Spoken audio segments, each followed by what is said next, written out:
Vietnam, with 100 million people, has an obesity rate of just 2%. It's the least obese country on Earth. In most of the world, obesity is out of control. All over the world, we're getting larger. 1 in 8 of the world's population are now classed as obese. Governments are spending billions trying to reverse it. Whole populations are getting sicker, heavier, and dying younger. It is the defining health crisis of our generation. And yet, here, despite all of the turmoil and trauma these people have endured, they have avoided obesity almost entirely.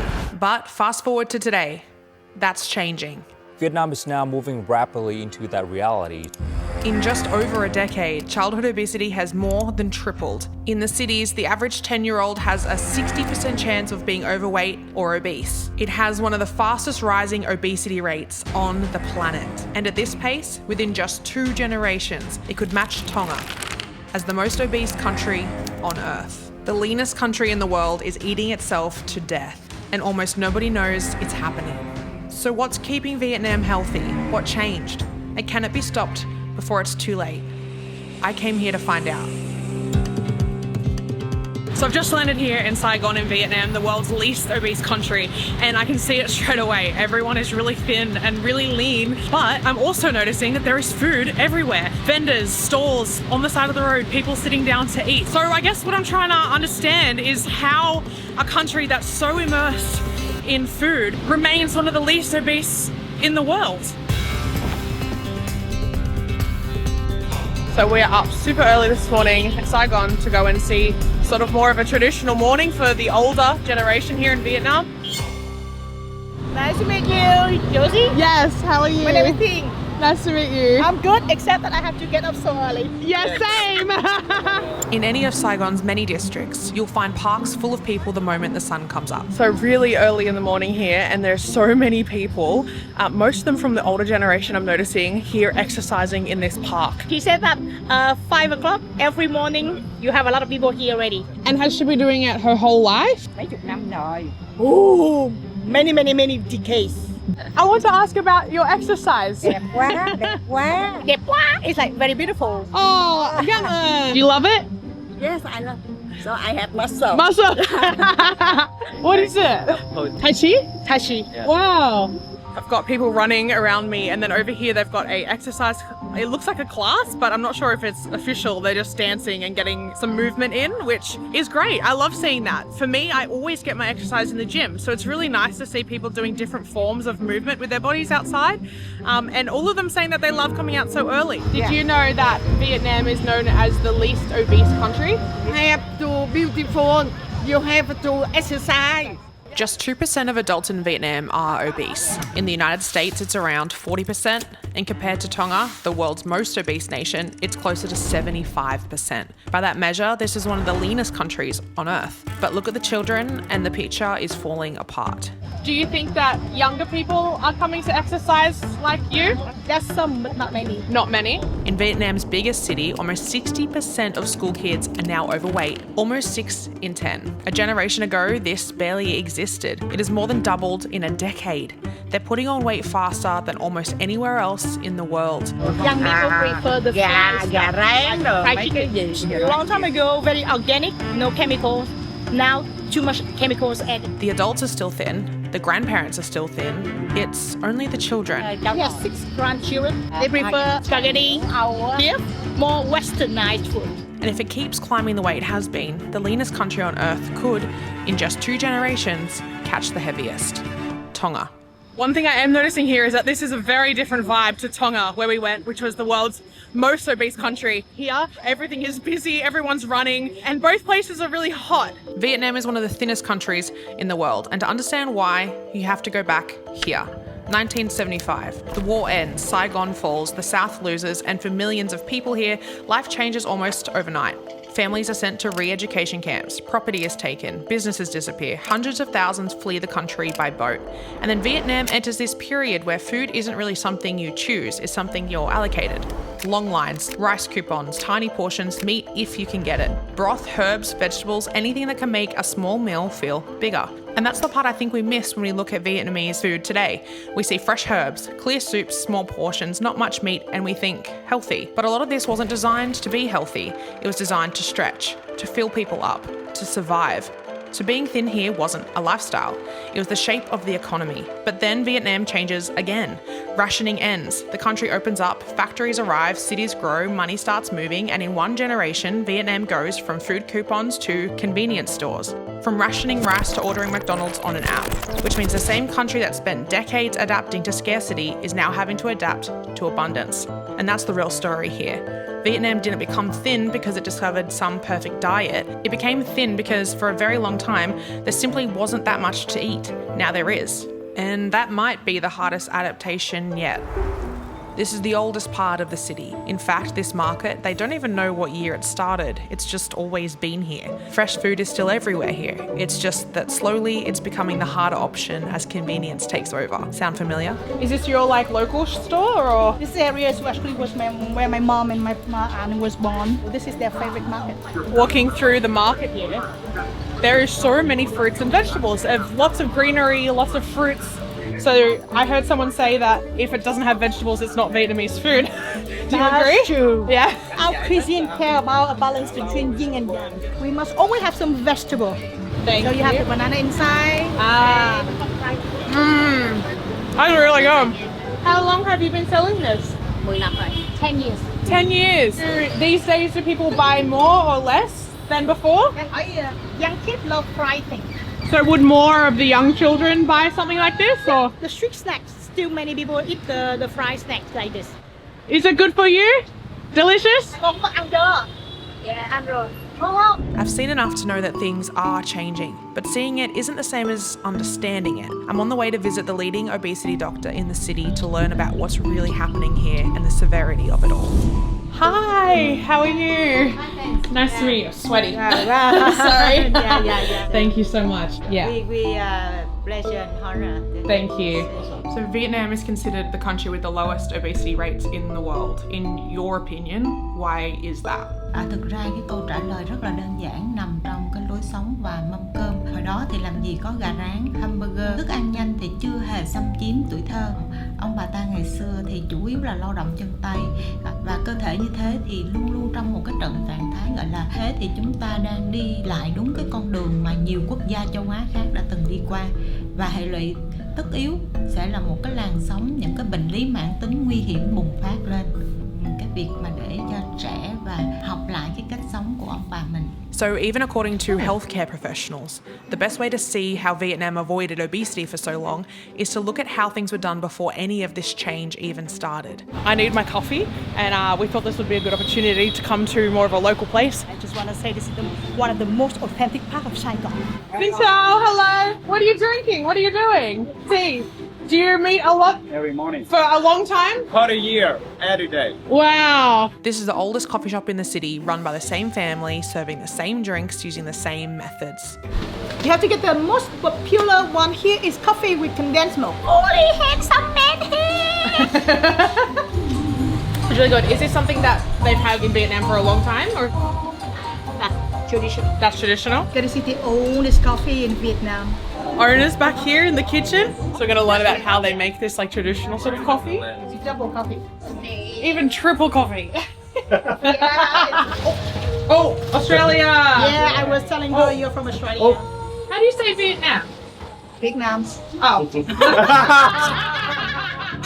My family go to Saigon maybe 1930. What do you think has been a big change? The people in the past they can sit in our shop and enjoy the coffee, but nowadays maybe have to work, so they take less time in the coffee shop. What's changed in those 30 years? People, People? yes. Are your grandchildren and your kids, are they all eating the same thing as that you did growing up? Different foods. They had fast food, Yeah. not the same before. How important is it to you that you hold on to traditional values, ways to eat and drink?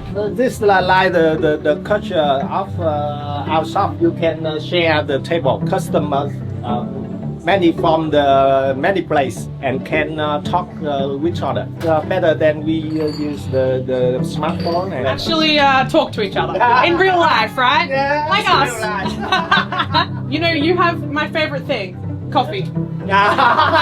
So you're my favorite person. Okay. One thing no one tells you about traveling is that keeping track of money when you're traveling with people can be really annoying and really stressful. Who paid for the banh mi, who booked the hotel, who got the Uber, and who still owes who money. I use Revolut's split bill feature literally daily because of how quick and easy it is. So for example, this morning I paid for our coffee, so I'm gonna go in and split it now 50-50 with my boyfriend before I forget, and it's literally done in seconds. And as you can see, we do this a lot. Oh, and he's already paid me.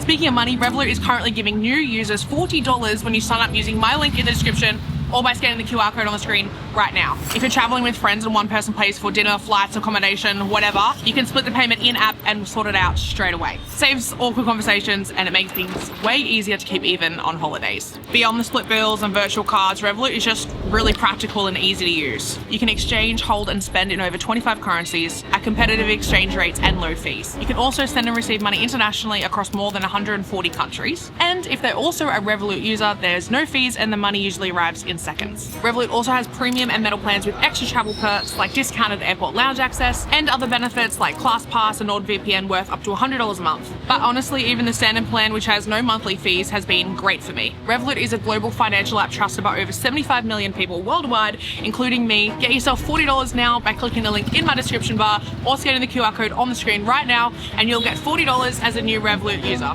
Thanks Revolut for making it so easy for me to buy coffee and for sponsoring this video. I feel like this is the version of Vietnam that a lot of visitors or people from around the world still haven't really caught up with. Because when people picture Saigon, they usually picture the old city with the street food and the bikes and the little red chairs, the multi-generational homes, and like I did before this trip, and that still does exist. But this exists now too. Private apartments, coffee chains, convenience stores. It's not just residential. This country is growing rapidly. In 2025 alone, Vietnam says that more than 560 major projects were launched, completed, inaugurated, or opened across the country. That's not just a small change. That's this country physically rebuilding itself, and really quickly. And here in Ho Chi Minh City, you can really feel it. Families who once lived together in crowded multi-generational homes are now moving into smaller, separate apartments. Young parents are raising kids in buildings like this with air conditioning, food delivery out. So the generational gap here is really massive. A grandparent might remember scarcity. A parent might remember a country just opening up. But a child growing up here might understand Vietnam completely differently. To them, this apartment building isn't new Vietnam, it's their home. And it's the only one they've ever known. Statistics can paint a picture, but to really understand what this country is losing and also what it might be gaining, I wanted to spend time with someone who's lived it all. A woman who grew up here when there was nothing and is thriving now that there's everything. Hi! How are you? Nice to meet you too. How about you? Good, thank you. Josie? Yes. Yeah, I'm home. Like Hong Kong. Home. Yeah. I'm ready. If you're too scared, you can hold on to yourself and breathe. Yeah. I said, I'm scared because you're so small and like I'm so big. And she said, it's okay, if you die, I die too. Alright, you ready? Yeah. Just telling me on the bike that this is her neighborhood. This is where she's grown up. She drove me past her high school, her primary school, all of that. And she knows a lot of the people here. So I'm very excited to see what they have to say, what they have to say about changing Vietnam, and of course, the food. He said that like everything changed from like the economy to like the living of the people because he used to be a veteran. Oh really? Yeah, so he had been through a really hard time. Maybe he can give a message to the world from his life experience. He hỏi like tại vì no matter what we have been through with like foreign invader, the Vietnamese people always welcome people around the world to come to our country. Yeah. Being someone from the war who's had so much life experience, and also to see how welcoming they are despite all of those things. 10.000, 15.000. Xin chào. Yeah, how much? He is selling the deep fried rice cracker. How long has he been like making the food? 10 năm rồi. 10 years. 10 years. Yeah. Thì cái này là ăn. This is the favorite snack. So it's not focused on about being healthy, but like mental health when you enjoy it. Yummy? Very yummy. Yeah. Yay, bye bye. Usually, like in the old day, I just stand in front of my apartment, yell up to the vendor whatever I like to order. But now, like I can lay at home, order online. Yes.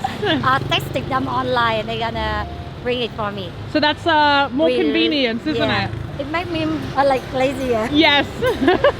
Chúng ta đang phải đối mặt với một tác dụng phụ vô hình của sự phát triển kinh tế. Khi thu nhập tăng lên thì con người sẽ rất là gọi là dễ dàng tiếp cận với những cái nguồn thực phẩm dồi dào, tiêu thụ quá nhiều những cái thực phẩm siêu chế biến nè, đường nè, chất béo bão hòa. Like for me, I love juice, but for my sister, and then like tea, bubble tea from the brand, and sometimes Starbucks. That makes me really angry. Because see the Vietnamese coffee cheap and it's good, and then $10 for Starbucks. Yes. So lots of like young generation, they don't mind spending quite a lot of money on like the Korean like deep fried chicken and barbecue, and compared to the local street food, and then they much more expensive.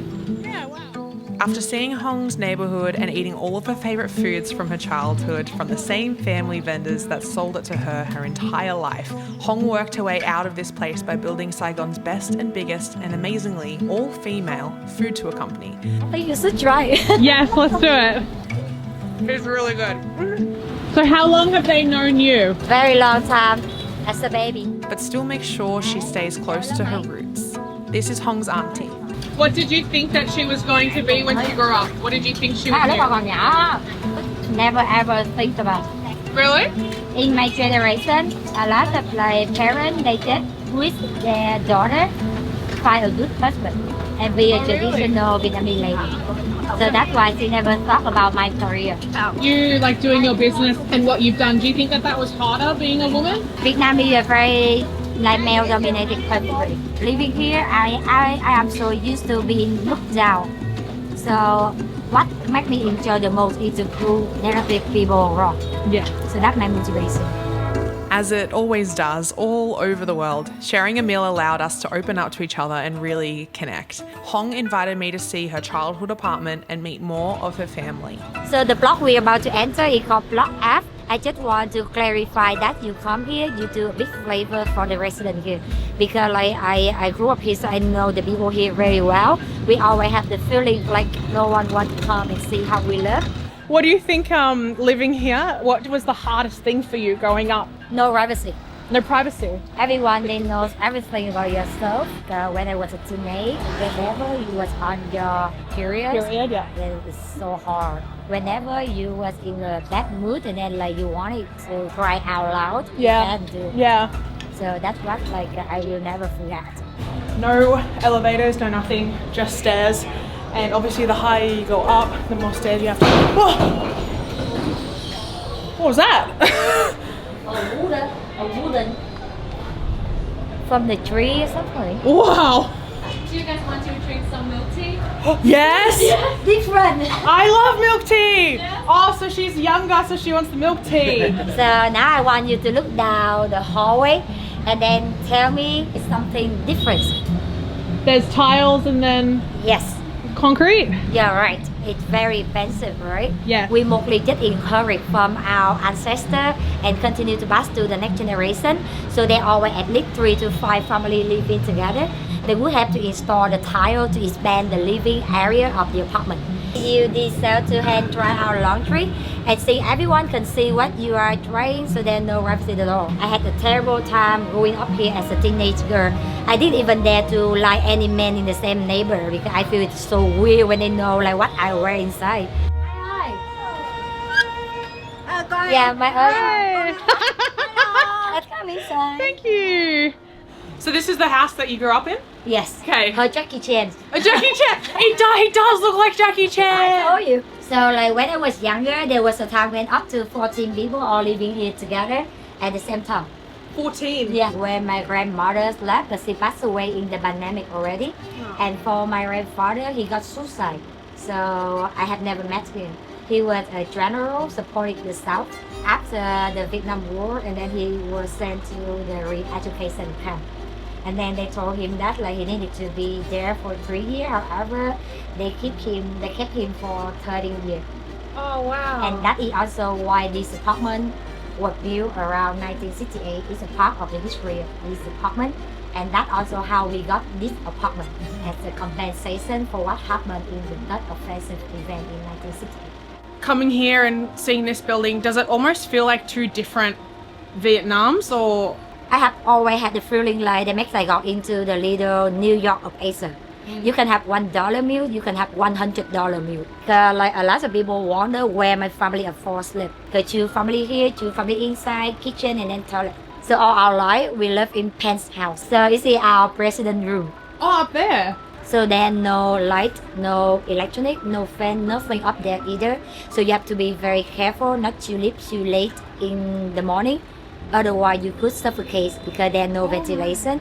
And that's my motivation whenever I feel discouraged, because I hate it so much that every day whenever I close my eyes, I talk to myself that I have to get out of that space. After I kept talking to myself like this for 30 years, and finally at the age of 30, I finally carry out my dream and bought an apartment for my parents on my wedding day. So I don't have to live the life that my mom has been living. And my children, they don't have to grow up the same way I did. Growing up, I essentially shared a one-bedroom shack with my mum. As I got older, it was one on the bed and one on the couch. It defined a lot of who I am, who I became, and my desire to see the world and meet its people, and wanting more for myself. While I can't begin to imagine 3 families and sleeping in an attic, I understand the fight and wanting more while you don't have a lot, and how hard it is to break out of that. What was life like for your auntie living here? Not as fun as it used to be. Yeah. A lot of our old neighbor, everyone they try to move out. Being a woman, is there anything that she would say to other women around the world?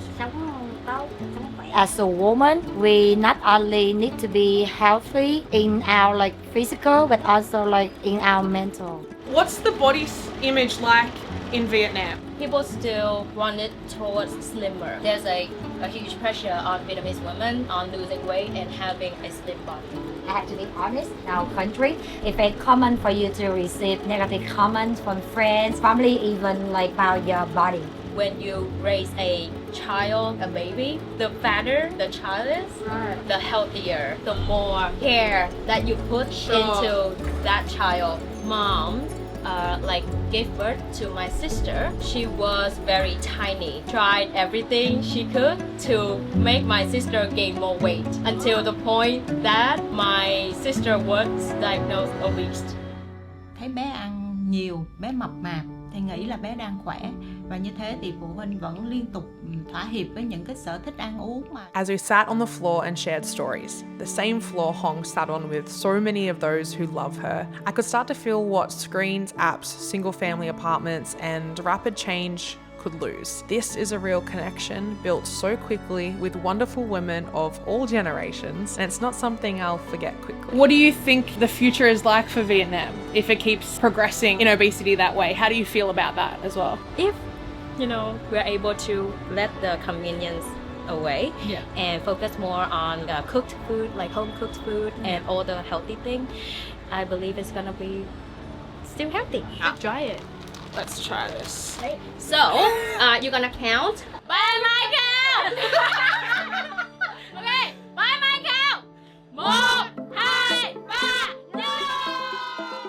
I came here to understand how a country stays this thin, but that's not really the story. The story is a grandmother who grew up with nothing, putting more food on her grandchild's plate than a child could ever finish. Because to her, a full plate isn't unhealthy. A full plate is everything she never had. A full plate is love. And that's the thing that no statistic can explain. These kids aren't getting heavier because anyone failed them. They're getting heavier because their families finally won. Because for the first time in living memory, there's enough. There are more food choices, and in his generation, there was no option. I think having food to eat is already a plus. And now Vietnam is standing somewhere it has never stood before. Not fighting a war, not surviving a famine. The markets are still here for now. The grandmas still cook for now. The street is still full of people who remember when food was something you lined up for now. But the children don't remember that. They never will. And they are the ones who have to carry this country into whatever comes next. But I keep coming back to one fact. This is a country that has been handed the worst the world can give.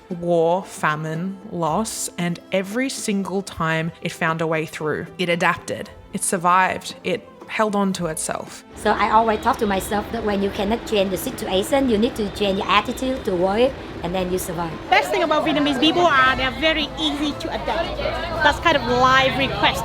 You must adapt to survive. So if there's anywhere on earth that could be handed everything it ever wanted and not lose who it is in the process, my money's on the people who already did the impossible once. I hope they hold on, for the grandmothers who remember, and for the kids who never will.